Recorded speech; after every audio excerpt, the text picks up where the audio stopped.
친구들 안녕. 저녁 먹었어요? 저도 먹었어요. 어, 오늘은 밖에 나갔는데 날씨가 엄청 봄날 같았어요.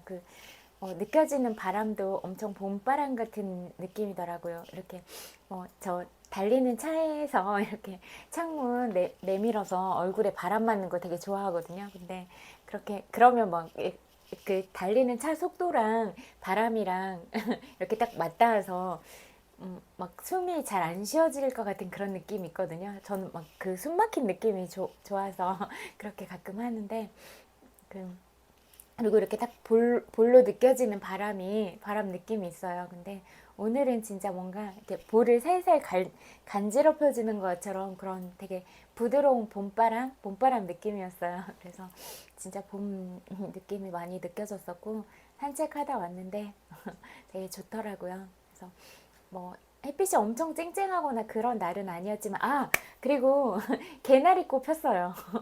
아까 그리고 나서도 산책하러 갔다 와서도 좀 아쉬워서 산에 갔는데 그런 새싹들도 이제 그렇게 뭐지 이렇게 조그만하게 이렇게 움트기 시작했고 개나리도 폈으면 좋겠다 이렇게 생각했는데 개나리도 핀 거예요. 그래서 사진을 찍고 싶었는데 잘 안 찍어지더라고요. 그래서 좀 더 많이 피면 잘 찍을 수 있을 것 같아서 좀 더 활짝 피면 찍어보려고 하고 그래서 막 이제 꽃들이 엄청 기다려지는 것 같아요. 꽃 피기 시작하면 진짜 그런 생동하는 느낌이 또 다르잖아요. 그래서 그렇게 여러분 마음도 봄에 모든 만물이 소생하는 것처럼 그렇게 늘 사랑으로 피어나고 그랬으면 좋겠다 이런 생각들이 많이 들었고 진짜 그런 예쁘고 소중한 마음들은 항상 감사한 것 같아요. 진짜 어떻게 그렇게 힘든 상황 속에서도 예쁜 마음들을 그렇게 간직하고 살고 있는지 그런 게 진짜 많이 대견하고 뭐 언젠가 꼭 만났으면 좋겠고 만나면 가장 먼저 안아주고 싶다 이런 생각이 많이 들었어요.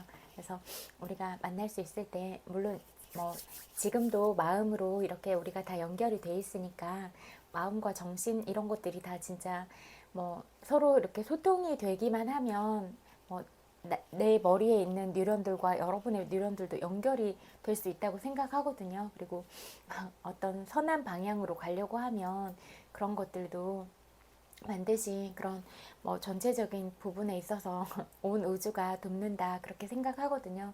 그런데 그렇게 돼가고 있다 이런 느낌들이 많이 들어요. 그리고 음, 또 뭐 우리의 대표자들이나 그런 분들은 우리가 어떤 방향으로 갔으면 좋겠다 이런 소망들이 다 있잖아요. 우리가 국민의 한 사람 한 사람으로서 그러니까 그런 부분들에 있어서 우리가 의견을 또 잘 내기도 하고 그렇게 뭐 그런 어떤 바라보는 시선이나 이런 것들을 이렇게 느슨하지 않고 촘촘하게 가지고 갈 수 있을 때 그분들도 우리한테 더 맞는 그런 정책들을 펼쳐 주실 것 같거든요. 그리고 우리는 늘 객관적인 사고를 가지고 만약에 어떤 경우에 있어서 억울한 일이나 그런 일을 당했을지라도 감정이 너무 앞서거나 그러면 이성적인 부분을 흐릴 수가 있으니까 그런 상황일수록 더 객관성을 가지려고 노력하고 그렇게 객관성을 가지고 갔을 때 더 먼 미래를 볼 수가 있고 뭐 흔들리지 않는 그런 초점으로 더 올바른 판단을 하고 그렇게 뭐 멀리 가고자 하는 그런 방향으로 바로 갈 수 있다 이렇게 생각을 해요. 그리고 항상 이야기하지만 내가 제일 가고 싶고 이루고 싶고 그런 끝 지점을 생각하고 가는 것 그런 게 중요한 것 같아요. 내가 상상 속으로 어, 늘 그렇게 상상이 계속 상상하고 그런 의지력을 가지면 그게 현실로 이루어지잖아요. 그러니까 이루어내고 싶은 일들 또는 만나고 싶은 어떤 선연들이 있다면 그런 인연들에 대해서도 늘 생각하고 그리고 이미지화 시키고 그러면 어느샌가 친구들 곁에 그런 삶이 다가올 것이다 이렇게 여기거든요. 저는 진짜 그런 모든 정신적인 부분들이 연결이 돼 있다고 믿어서 진짜 다음 생까지도 생각하면서 정말 장기 프로젝트로 가지고 가거든요. 그래서 그냥 또 제가 많이 예민한 편인 것 같아요. 그래서 남들이 바라보지 못하는 그런 부분에 있어서도 눈치가 빠른 부분이고 이렇게 잘 안 놓치거든요. 모르겠어요. 그냥 타고난 것 같아요. 그냥 딱 보면 한 번 봐도 전반적으로 스캔이 되고 이런 거는 그냥 뭐 어릴 때부터 약간 그런 예리한 부분을 가지고 있었던 것 같아요. 그러니까 그런 예민한 부분과 어떤 감정적인 부분들, 그리고 또 사람들을 만났을 때 되게 무례한 사람들을 만났을 때 대하는 법이나 이런 것들을 배우지를 못해서 그런 게 좀 많이 힘들기는 했었는데, 오히려 제가 한번 진짜 크게 꺾이는 일이 있으니까 완전 그런 것 같아요. 그냥 다른 삶이 시작된 것 같은 그런 생각이 많이 들었고, 오히려 진짜 뭐라고 할까 잘난 척하고 살지 말라는 그런 하늘의 뜻인가 보다 이런 마음도 들었고, 오히려 가장 많이 슬퍼 보니까 그런 슬픈 사람들의 마음을 오히려 더 이해를 할 수 있겠더라고요. 그래서 그리고 원래 또 제가 가진 마음이나 이런 게 또 사랑이 많이 있는 것 같아요. 그래서 내가 가장 잘 할 수 있는 부분을 기여를 할 수 있는 사람이 되자 이렇게 생각을 했던 것 같아요. 그리고 이런 일을 이제 하다 보니까 진짜 너무 슬퍼서 그렇게 울고 있는 영혼들, 진짜 그런 자살을 생각하는 사람들이 너무 많구나 그런 거를 많이 느꼈어요. 그래서 더 많은 사랑을 주고 싶었고 혹시 저를 미워하거나 그런 분들한테도 더 큰 사랑을 드리고 싶었던 것 같아요. 그리고 그런 미운 마음이나 이런 것들을 갖는 게 자기 자신한테도 도움이 되지 않는 부분들은 그런 마음의 원리나 이런 작용들을 알려줘서 그냥 저를 미워하거나 그런 건 자유지만 그런 거랑 상관없이 올바른 길을 가고 행복해지기를 바랬어요. 그래서 뭐 저를 미워하는 거는 뭐 자유니까 그런 거는 중요하지 않은데, 그냥 그거보다는 그냥 스스로 행복하고 그랬으면 좋겠다. 그 마음이 더 컸던 것 같아요. 저를 미워해도 제가 받지 않으면 저한테 올 수 없는 부분이니까 그런 거는 크게 중요하지도 않고, 또 저는 그냥 사람을 볼 때 외모를 보거나 어떤 외부적인 조건을 보거나 그렇게 판단하지는 않는 것 같아요. 이 사람이 마음 안에 얼마나 큰 사랑을 가지고 있느냐, 인성적인 부분이 사람을 생각하는 기본적인 마인드가 있느냐, 그런 기본적인 거랑 태도, 말, 이런 거, 말의 어조, 높낮이나 이런 것도 다 보는 것 같아요. 왜냐면 그런 음성의 높낮이나 이런 것도 중요하고, 어떤 단어들을 선택해서 쓰는가 그런 것도 중요하고, 전반적인 부분을 다 보는 것 같아요. 그랬을 때 뭐, 뭐 누가 위에 있다거나 그렇게 생각하진 않거든요.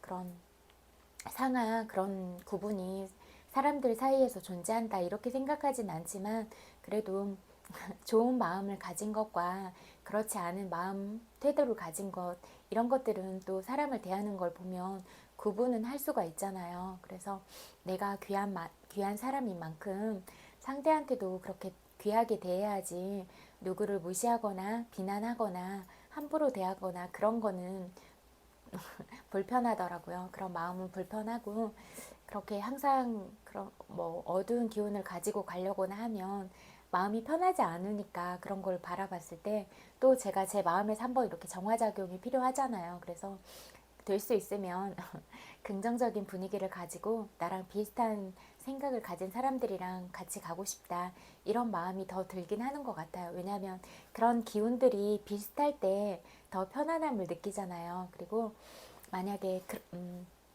저랑 생각이 같지는 않았다고 하더라도 진짜 그런 어떤 영혼, 이런 영들이 되게 빠른 사람들이 있더라고요. 보면 마음이 순수하거나 눈빛이 반짝반짝거리는 사람들이 있어요. 진짜 어떤 보석보다 예쁘거든요. 눈빛이 딱 빛날 때가 있어요. 그러면 그런 눈빛은 진짜 축복인 것 같아요. 그런 눈빛을 가진다는 자체가. 그래서 그런 눈빛이 참 예쁘다, 늘 이렇게 생각하고, 그걸 안광이라고 하잖아요. 근데 그런 눈빛을 가진 사람들이 또 영민함을 가지고 있어요. 그리고 기본적으로 또 친구들이 그런 빠른 것 같아요. 보니까 그런 예술적이거나 이런 부분들도 또 그런 창의적인 면을 두각을 나타내려고 하는 것들을 보면 기본적으로 영민하다, 그리고 또 천재성, 이런 것들이 다 있다, 이렇게 느끼거든요. 그리고 이렇게 얘기를 해보면 알아요. 반응을 보면 되는데 정말 순수한 사람들은 있는 그대로 받아들이더라고요. 이것도 진짜 장점인 거거든요. 있는 그대로 그대로를 바라본다는 것, 왜곡된 시선을 갖지 않고 곡해하지 않는다는 것, 이 자체도 어려울 수도 있거든요. 그러면 그런 마음에 걸림돌이 없어야 그렇게 보기가 쉬워요. 그런데 내 마음에 어떤 감정의 찌꺼기나 해소되지 않는 그런 감정들이 있다면 좋은 걸 줘도 그렇게 똑바로 바라보기가 어려워요. 그런 것들이 기본적인 원리인데, 마음의 원리들인데, 그런 것들을 보면서 참 감사하다고 느꼈어요.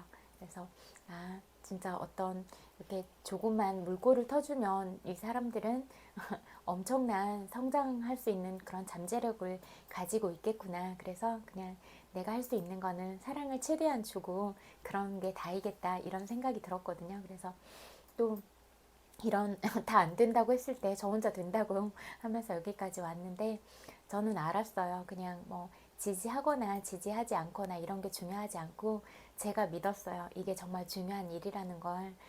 그냥 사람이 살아있는 마음을 가지고 살아갈 수 있도록 돕는다는 것, 이 자체가 얼마나 큰지 저는 알았거든요. 그래서 이렇게 시작하다 보니까 진짜 마음들이 많이 바뀌었다고 그랬어요. 죽음을 생각했는데 이제 너무 행복하다. 그리고 다른 사람들을 사랑하게 됐다. 이렇게 변했어요. 그래서 정말 놀랍다. 이런 생각이 들었고, 누군가가 또 저를 인생이라고 얘기하고, 그러니까 진짜 어떻게 목이 메일 정도로 진짜 너무 행복한 마음이 든 거예요. 그래서 저도 여러분들이 제 인생이 된 것 같다. 이런 생각이 많이 들고, 진짜 그런 우여곡절도 참 많았던 것 같아. 뭐 있는 그대로 다 보여주기가 어려운 상황일 수도 있잖아요. 그래도 그냥 진짜 그냥 본연의 모습을 항상 보려고 했던 것 같아요. 그런데 어떤 상처나 그런 부분을 가지고 있으면 날카롭게 다가오긴 하더라고요. 그래서 아, 그런 마음들은 참 많이 아프구나. 그런 아픈 마음들을 더 많이 봤던 것 같아요. 나보다 더 힘들었을 그런 마음들을 안아주고 싶었고 토닥여주고 싶었던 것 같아요. 그런데 그런 진심들이 이제 이런 교류나 교감들을 통해서 전달이 많이 되지 않았을까 이런 생각이 들더라고요. 그리고 저는 늘 투명하게 대하고 그냥 진심으로 대했던 것 같아요. 단 한순간도 그냥 뭐 화가 나거나 아닌 것 같으면 뭐 그냥 지르기도 하고 그냥 그게 제 성격이니까 뭐 싫은 거 좋다고 안 하고 좋은 거 싫다고 안 하니까 그대로 했던 것 같아요. 근데 물론 애정을 담아서 한 것 같아요. 그래서 뭐, 사랑하는 마음을 가지고 있지만 아닌 부분에 있어서는 정확하게 바로 잡아주고 앞으로 갈 수 있는 방향성을 제시해주는 것, 가장 본질적인 기본 가치가 무엇인가 이런 것들은 삶의 지표라고 생각을 했어요. 그래서 이런 것들은 반드시 바로 잡고 가는 게 중요하다. 그렇게 지표를 삼았던 것 같아요. 그리고 사사로운 감정으로 그렇게 하지 않았고 뭐 대회를 위해서 그렇게 했으니까 그런 부분들이 뭐 사람들 마음에 깊이 있게 가지 않았을까 이런 생각이 많이 들더라고요. 그래서 늘 진심으로 대하고 그런 것들이 차곡차곡 쌓이면 신뢰가 되고 개인의 그런 브랜드 가치가 된다 이렇게 생각하거든요. 그러니까 친구들한테 제가 늘 강조했던 것들도 어떤 모습이어도 진심으로 대하는 것, 그리고 우리가 살다가 실수도 하고 그러잖아요. 그러면 그 실수하는 부분에 있어서도 핑계거리를 내세우거나 그러지 않고 정말 진심으로 미안하다고 하는 거예요. 그래서 그런 실수들은 바로 잡으면 되고 또 누구라도 그런 억울한 마음이 들지 않도록 그렇게 해주는 것 이런 게 가장 중요한 것 같아요. 억울한 마음이 들어서 잘못된 선택을 하고 그러면 그 남아있는 가족들이나 친척들이 평생 상처를 가진 채로 살아가야 되잖아요. 그러면 또 그런 마음으로 또 다음 생에 태어났을 때도 또 좋은 마음을 가지고 태어날 수 있을까? 그런 부분도 또 생각을 해보게 되더라고요. 그래서 모든 것들은 다 연결성을 띠고 있다. 그래서 내가 내는 한 마음, 뭐 이렇게 내뱉는 말 이런 게 굉장히 중요하다. 이렇게 생각하거든요. 또 말에는 힘이 있으니까 예쁘고 사랑스러운 말을 하는 게 정말 중요하다. 이렇게 생각해요. 그리고 예쁘고 사랑스러운 말들을 많이 하면 당연히 원래 친구들이 엄청 예쁘고 사랑스럽잖아요. 그 모습들 자체가. 근데 훨씬 더 사랑스럽고 그런 예쁜 얼굴들을 가지고 있을 것이다. 계속 앞으로도 그럴 것이다. 이런 생각이 돼요. 그래서 얼굴빛도 점점 더 밝은 빛을 띌 거고, 그런 얼굴빛도 밝아지면 더 많은 복이 들어올 거거든요. 그러니까 늘 좋은 마음을 내는 것, 이게 가장 기본적인 사항들 같거든요. 그래서 그리고 정말 그런 뭐 여러 가지 면에 있어서 뭐 응원해주고 그런 마음들은 정말 고맙습니다. 정말 뭐 너무 가슴이 벅차고 눈물이 나올 것 같더라고요. 마음들은 진짜 다른 것 같아. 뭔가 진짜 뭐 이용의 가치로서 다가오려는 마음들, 이런 아주 가벼운 마음들도 받고, 진짜 걱정해주고 울면서 다가오는 그런 마음들도 받고, 뭐 대신 죽을 수도 있다, 뭐 안 보면 죽을 것 같다, 이런 말도 해주는데, 그런 말을 들으면 진짜 너무 벅찬 것 같아요. 아, 이런 소중한 마음을 받을 수 있구나. 그래서 말하니까 눈물 날 것 같아요. 아무튼 그렇게 예쁜 마음들을 주셔서 너무너무 감사합니다. 그리고 좋은 방향으로 가려고 할 때 그런 응원과 지지를 또 주셔서 너무 감사합니다. 그리고 저도 제가 많이 무식하잖아요. 그러니까 그런 무식들을 깨기 위해서 늘 배우고 늘 겸손한 자세를 가질게요. 그리고 친구들이 가르쳐주면 더 많은 가르침을 제 걸로 삼아서, 그런 또 저도 제가 친구들한테 말했듯이 저의 지적 재산권인 그런 영역들을 넓혀가고, 또 제가 생각하고 배운 것들, 또 앞으로 어떻게 갔으면 좋겠다 하는 그런 뭐라고 할까 생각들이나 의견들, 이런 것들이 떠오를 때 같이 공유하고, 이런 부분들은 좀 생각해 볼 문제가 아닌가, 그런 생각이 들 때 또 공유해서 같이 가는 방향으로 가면 좋을 것 같아요. 그리고 바른 길이 아닌 것 같을 때는 또 저도 이야기를 할게요. 왜냐하면 같이 좋은 방향으로 가는 게 중요한 거지. 또 뭐 위에 있는 장군님이 진짜 잘못된 명령을 내리면 50만이 죽고 또 50만이 죽고 그런 100만이 죽을 수도 있잖아요. 그런 거 웃긴 거 있잖아요. 저 산으로 가라 해서 갔는데 그 산이 아니었어, 이 산이 아닌 게 비요 해가지고 50만 죽고, 또 다른 산으로 가서 다 올라갔는데 아까 그 산이 맞는 게 비요 이래서 50만이 죽었다는 그런 그냥 웃긴 농담 같은 그런 거 있잖아요. 근데 거기에서도 볼 수 있는데, 그 장군이 어떤 마인드를 가지고 전체 대군을 어떻게 이끌어 갈 것인가, 이거는 정말 모든 사람들의 그런 마음과 목숨이 달려있다, 이렇게 생각하거든요. 그러니까 농담 같은 얘기지만 여기에서도 그런 지혜와 배울 점들을 찾아본다면 우리의 말과 생각들이 단순하지가 않다, 이렇게 말씀드릴 수 있을 것 같아요. 늘 고맙습니다. 책 읽어드릴게요. 죽음을 수용소에서 읽을게요.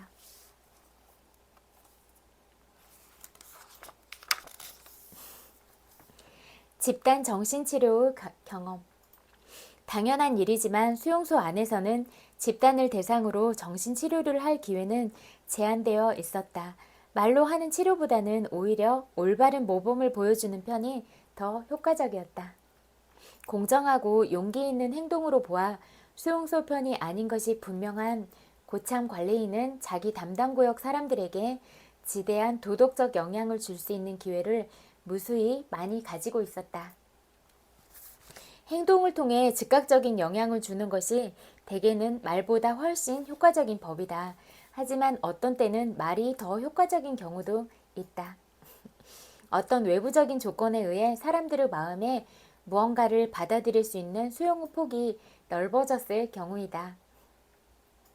나는 어떤 외부적인 조건으로 이런 정신적 수용력이 넓어졌을 때 우연히 막사에 있던 모든 수감자들을 대상으로 정신요법을 시도했던 일을 기억하고 있다. 그날은 재수가 없는 날이었다. 아침 점호 시간에 반란 행위로 간주될 수 있는 행동이 무엇인지가 수없이 나열되었다. 만약 지금부터 이런 행동을 하면 그 자리에서 교수형에 처하겠다고 했다.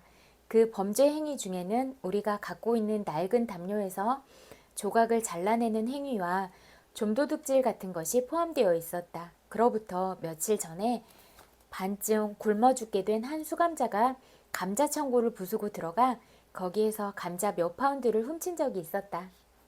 절도가 있었다는 사실이 곧 밝혀졌고 수감자 중 몇 명은 그 도둑이 누구인지 알고 있었다. 수용소 당국자들이 이 사실을 알고 죄를 진 사람이 누구인지 불지 않으면 수용소에 있는 모든 사람들을 하루 종일 굶기겠다고 했다. 2,500명의 사람들은 물론 굶는 쪽을 선택했다. 하루 종일 꼬박 굶어야 했던 그날 저녁 우리는 막사에 누워 있었다. 분위기가 착 가라앉은 상태였다. 몇 마디 말이 오고 갔을 뿐이고 한마디 말조차도 신경에 거슬렸다. 그런데 설상가상으로 불이 나가버렸다. 기분이 완전히 바닥까지 떨어지고 말았다. 하지만 우리 고참 관리인은 현명한 사람이었다.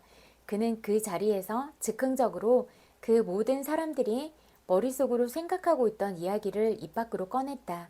그는 지난 며칠 동안 병이나 자살로 죽어간 수많은 동료들에 대해 이야기했다. 그와 동시에 그는 그 죽음의 진짜 원인이 무엇이었는지에 대해서도 이야기했다. 그것은 바로 희망을 버렸기 때문이라는 것이다. 그는 앞으로 생길지도 모를 희생자들이 이런 최악의 상태에 이르지 않도록 어떤 방법이 강구되어야 한다고 말했다. 그러면서 이런 조언을 해줄 수 있는 사람이 바로 나라고 했다. 신은 알고 있을 것이다. 당시 나는 정신의학에 대해 설명하거나 설교를 하고 싶은 기분이 전혀 아니었다는 것을, 동료들을 상대로 정신과적 치료를 하고 싶은 기분이 아니었다. 나는 춥고 배고프고 짜증스럽고 피곤했다. 하지만 나는 노력해야 했다. 좀처럼 생기지 않는 이런 기회를 활용해야만 했다. 그 어느 때보다 용기를 북돋아주는 것이 절실한 때였기 때문이다. 나는 단순한 위로 말부터 시작했다. 제2차 세계대전이 시작되고 6번째 겨울을 맞지만 지금 유럽의 정세를 살펴보면 우리 처지가 그렇게 최악은 아니라고 말했다. 그리고 지금까지 시련을 겪어오면서 다른 무엇으로도 대신할 수 없는 것을 잃은 적이 있다면 그것이 무엇인지 한번 스스로에게 물어보라고 했다. 나는 의외로 그들이 대체할 수 없는 것을 잃어버린 경우는 거의 없다는 사실을 알게 되었다. 아직도 살아있는 사람들은 희망의 이유를 갖고 있다. 건강, 가족, 행복, 전문적인 능력, 재산, 사회적 지위, 이것은 모두 나중에 다시 가질 수 있는 것들이었다. 그때 나는 니체의 말을 인용했다. 나를 죽이지 못한 것은 나를 더욱 강하게 만들 것이다. 그리고 나는 미래에 대해 얘기했다. 공정하게 얘기해서 미래가 가망 없어 보일 것이라고 했다. 그리고 우리가 앞으로 살아남을 가능성이 얼마나 적은지에 대해서도 모두 생각을 같이 했다. 우리 수용소에는 아직 발진 티푸스가 발생하지 않았다고 말했다. 나는 내가 살아남을 확률을 20명 중의 1명으로 점쳤다. 하지만 그럼에도 불구하고 나는 희망을 잃거나 포기할 의사가 없다는 얘기를 그들에게 들려주었다. 왜냐하면 어느 누구도 미래를 예측할 수 없기 때문에, 심지어 바로 1시간 후도 내다볼 수 없기 때문에 며칠 안에 전쟁 상황에 엄청난 반전이 일어날 것을 기대할 수는 없지만 수용소에서의 경험을 통해서 우리는 적어도 각 개인에게는 얼마나 엄청난 기회가, 그것도 아주 갑자기 찾아오는지를 누구보다도 잘 알고 있었다. 예를 들자면 기대도 하지 않았는데 의외로 작업 환경이 좋은 특별 작업반에 배치된다거나 하는 것처럼 말이다. 이런 일들이 당시 수감자들에게 바로 행운이라고 불릴 수 있는 일들이었다. 하지만 나는 미래에 대해서만 말한 것이 아니었다. 그 미래에 드리워져 있는 장막에 대해서도 얘기했다. 또한 나는 과거에 대해서도 얘기했다. 과거에 있었던 그 모든 즐거운 일들과 그 빛이 현재의 어둠 속에서도 얼마나 밝게 빛나고 있는지를 이때 나는 또 시를 인용했다. 내 스스로 설교를 하고 있다는 느낌을 피하기 위해서였다. 그대의 경험, 이 세상 어떤 권력자도 빼앗지 못하리. 경험뿐이 아니다. 우리가 그동안 했던 모든 일, 우리가 했을지도 모르는 훌륭한 생각들, 그리고 우리가 겪었던 고통, 이 모든 것들은 비록 과거로 흘러갔지만 결코 잃어버린 것은 아니다. 우리는 그것을 우리 존재 안으로 가지고 들어왔다. 간직해 왔다는 것도 하나의 존재 방식일 수 있다. 그리고 어쩌면 이것이 가장 확실한 존재 방식인지도 모른다. 그런 다음 나는 삶의 의미를 부여할 수 있는 다양한 기회에 대해 얘기했다.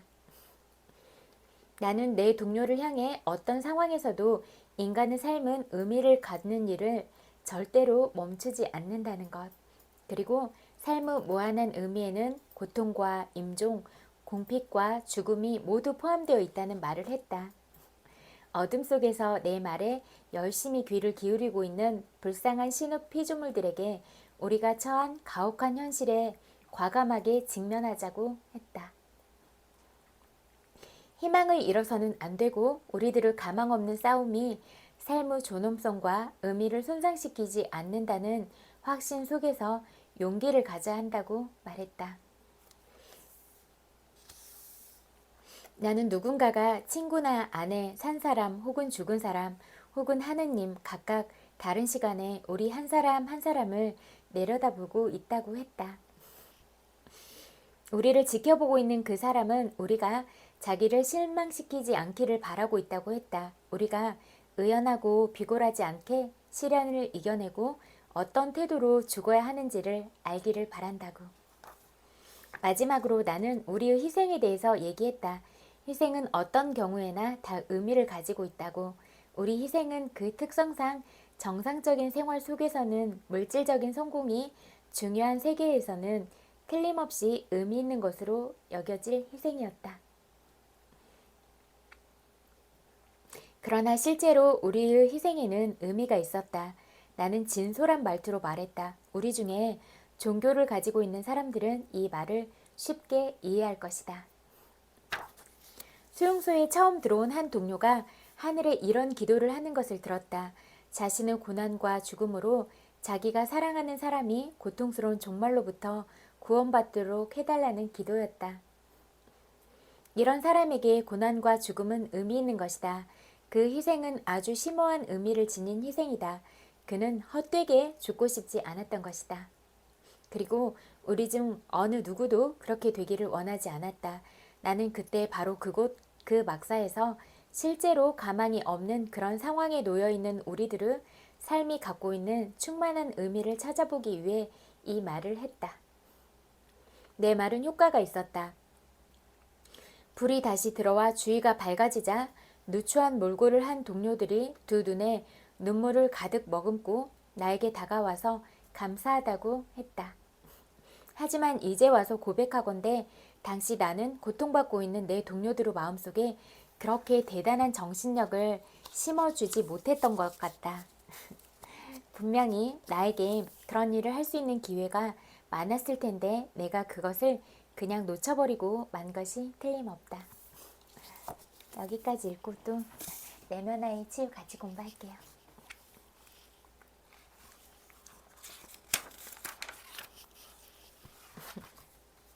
고통과 뇌. 오늘날 우리는 두뇌과학과 두뇌 생리학에 관한 연구를 근거로 자아 방어 기제를 이해하기 시작했다. 방어 기제에서 벗어날 때 사람은 가장 초기 감정들과 접촉하게 된다. 초기 고통을 다루는 작업은 단지 과거의 미해결된 감정들을 느낄 수 있도록 해줌으로써 놀라운 치유 효과를 가져온다. 과연 어떻게 이러한 치유가 일어나는가? 두뇌 연구가인 폴 맥리는 뇌 모델을 통해 정신적 외상이 우리에게 어떤 영향이 미치는지 잘 보여주고 있다. 백린에 의하면 뇌는 세 부분으로 나누어져 있으며 이 뇌들은 진화적 발달 과정을 거친 인간 진화의 유산이라고 할 수 있다. 가장 오래된 원시적인 뇌는 파충류형 뇌 혹은 본능적인 뇌이다. 이 뇌는 안정과 생존을 위한 가장 기초적인 전략과 관계가 있다. 예를 들어 도마뱀은 아주 단순한 인생을 살고 있다. 매일 아침마다 일하러 나가서는 모기에 물리지 않고 몇 마리의 모기와 파리를 잡아먹기를 바라면서 그 하루는 반복된다. 혹 잔디와 바위 사이로 꽤 괜찮은 길을 발견했다면 죽을 때까지 그 길로만 다닐 것이다. 이러한 반복은 생존의 가치를 지닌다. 이러한 본능적인 뇌는 호흡과 같은 몸의 자동적인 신체적 기능들을 유지해 주기도 한다. 우리가 결혼하자마자 배우자의 오래된 습관들과 충돌하게 될 때 우리 안에 있는 이 도마뱀 같은 기질이 나타난다고 할 수 있다. 우리 안에 있는 또 다른 뇌는 전문용어로 대뇌 변연계라고 불리는 원시 포유류형 혹은 감정의 뇌다. 따뜻한 피를 가진 포유 동물에게는 감정적인 에너지가 생긴다. 이 대뇌 변연계는 흥분, 즐거움, 분노, 두려움, 슬픔, 기쁨, 부끄러움, 역겨움, 혐오감과 같은 감정들을 가지고 있다. 가장 세련된 뇌 조직은 심피질형 뇌 혹은 사고를 관장하는 뇌다. 200만 년 전부터 형성되어 온 이 뇌는 인간에게 판단력과 언어 사유 능력, 계획 수립 능력, 복잡한 문제 해결 능력 등을 제공한다. 맥린에 따르면 세 가지 뇌 조직들은 독립적이면서도 뇌 전체의 균형을 유지하려고 하는데 뇌 체계의 균형은 고통을 최소화하려는 욕구에 의해서 조절된다고 한다. 때때로 인생의 고통이 찾아와도 뇌에는 별다른 문제가 없다. 뇌는 스스로 균형을 유지하기 위해서 감정을 표현하기 때문이다. 고통이 극에 달했을 때는 분노를 폭발하거나 슬퍼서 울거나 두려움에 떠는 식으로 감정을 표출한다.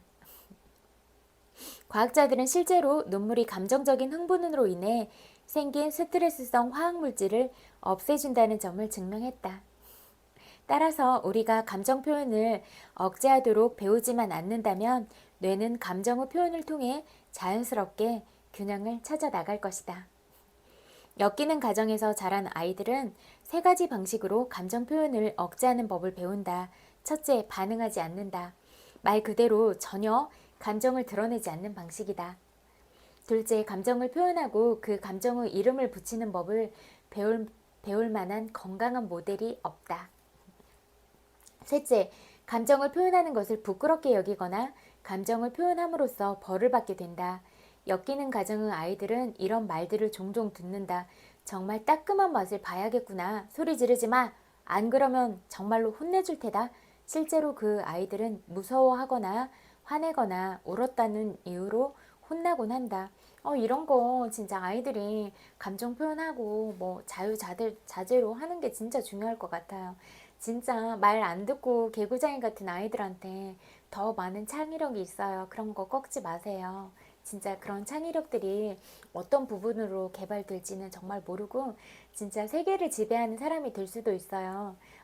친구들이 그런 천재적인 아이들을 데리고 키우고 있는 중일 수도 있으니까 절대로 꺾지 마세요.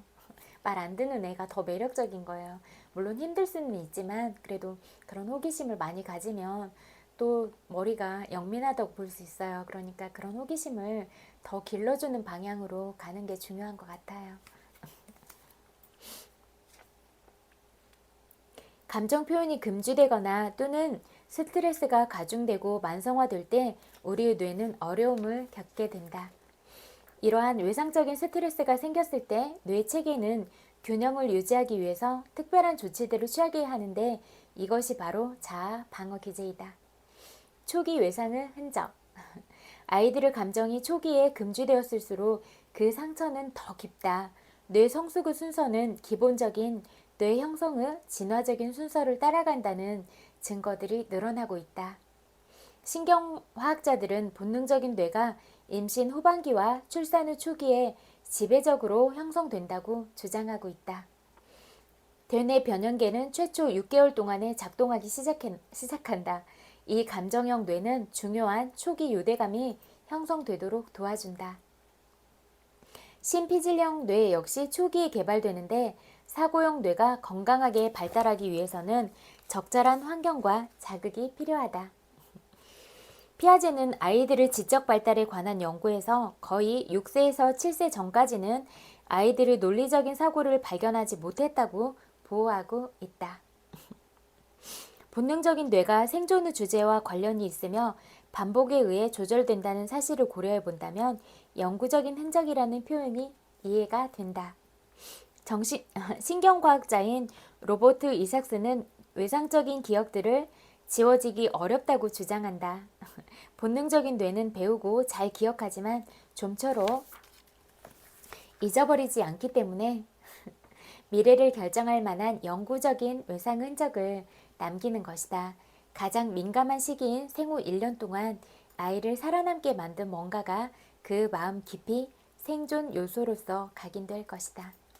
그러니까 어떻게 보면 그냥 아이들 자체가 스스로 살 수 있는 그런 뭐라고 할까 어떤 기질들이나 그런 사고하는 뇌, 감정들 이런 것들을 너무 정말 그런 보석처럼 그렇게 잘 가지고 태어났는데 어쩌면 우리들이 가진 상처나 그런 억압받는 감정들, 그런 환경적인 부분들로 인해서 우리들의 그런 아이들의 소중함들을 이렇게 묵과하거나 아니면 오히려 더 다치게 만들어서 아이들이 가진 그런 특별함들을 더 손상시키지 않을까 이런 생각도 많이 들더라고요. 그리고 아이들의 판단이나 이런 것들이 정말 서투르지 않아요. 진짜 4살짜리 아이들도 분명하게 자기 생각이 다 있고 그러니까 어떤 생각을 가졌는지 그런 마음들을 잘 바라봐 주려고 하면 생각이 정말 분명해요. 그리고 만약에 또 자의식이 생기고 그러면 말을 안 듣고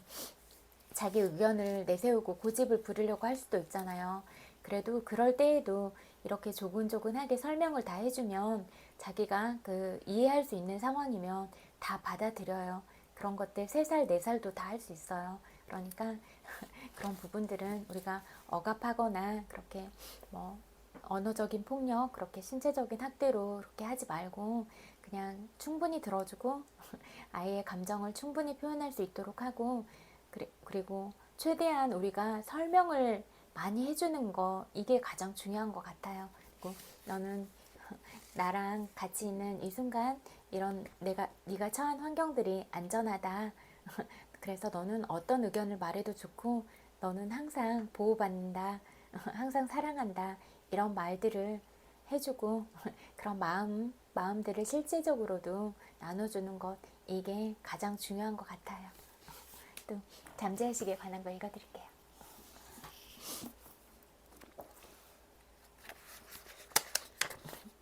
증가의 법칙을 활용해 큰 부를 얻다. 내가 참여한 토론 참가자 가운데 제럼이라는 사람이 있었다.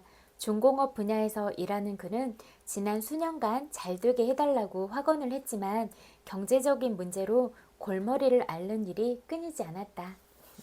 오랜만에 친척을 만났는데 어려운 살림살이만 눈에 들어왔다. 마음속으로는 친척에게 이미 누더기를 입혔다. 왜 자신과 친척들이 이렇게 어렵게 사는지 이해할 수 없었다.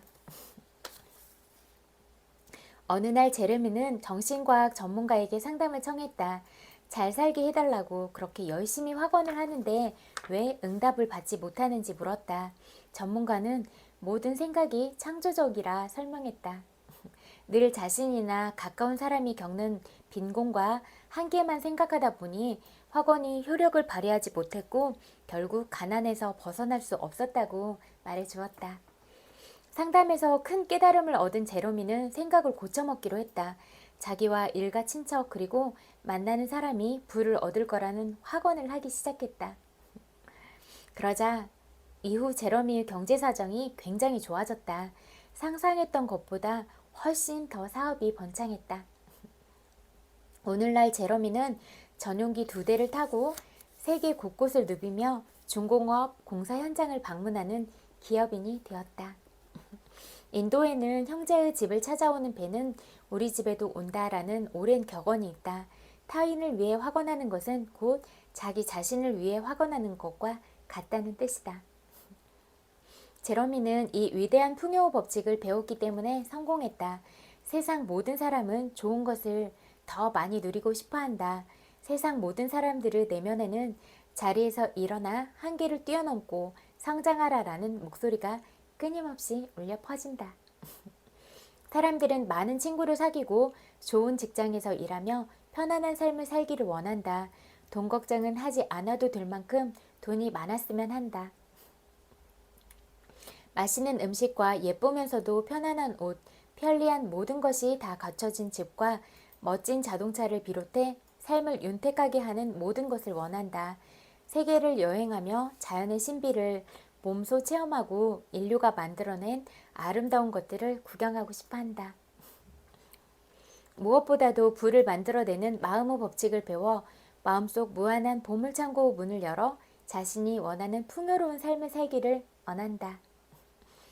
땅에 심는 것이 그대로 무럭무럭 튼튼하게 자라 땅 위로 솟아오른다.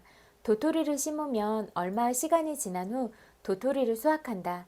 마찬가지로 부, 풍요, 안전, 올바른 행동이라는 생각을 마음속에 심고 믿음과 기대를 주며 기르면 부와 영광을 수확한다. 진정한 증가란 가진 것이 정신적, 감정적, 사회적, 경제적 측면에서 고루 늘어나는 것이다. 모든 생각은 행동의 첫 걸음이다. 잠재의식에서 부를 생각하면 인생의 모든 방면에서 부를 경험할 것이다. 지금 자신이 하고 있는 일에 최선을 다하는 것이 중요하다. 지금 하는 일이 성공과 성취의 주춧돌이라 믿고 있는 일을 신성하게 여겨라. 자신의 진정한 가치를 인식하며 부, 승진, 인정을 마음속으로 확언해 보라. 망설이지 말고 크게 생각하라. 증가의 법칙을 이해하면 법칙이 효과를 발휘하는 것을 경험할 것이다. 그러면 당신이 바라는 부와 성장의 빛을 타인도 알아보고 끌어당김의 법칙에 따라 새로운 기회가 당신에게 다가올 것이다. 잠재의식에 새겨지는 모든 생각은 60배, 100배, 심지어 1000배까지도 증가한다. 생각의 패턴을 이루는 열정과 기쁨 그리고 강도에 따라 결과도 달라진다. 모든 사람이 부를 얻기를 바라며 타인의 행복에 기뻐하면 자신의 삶에도 증가의 법칙을 경험할 수 있다. 내가 겪는 문제에 관해 외부 요인을 탓하면 외부 요인의 먹잇감이 된다. 하지만 상황의 주인이 바로 나 자신이라는 점을 깨달으면 진정으로 상황의 주인이 될 수 있다. 이것이 바로 마음의 법칙의 핵심이다. 형의 집을 찾아오는 배가 우리 집에도 온다. 이 오랜 격언은 타인을 위해 확언하는 것은 곧 자기 자신을 위한 확언과 같다는 뜻이다. 여기까지 읽을게요. 친구들 그리고 오늘도 또 제 이야기 들어주셔서 너무너무 고맙습니다.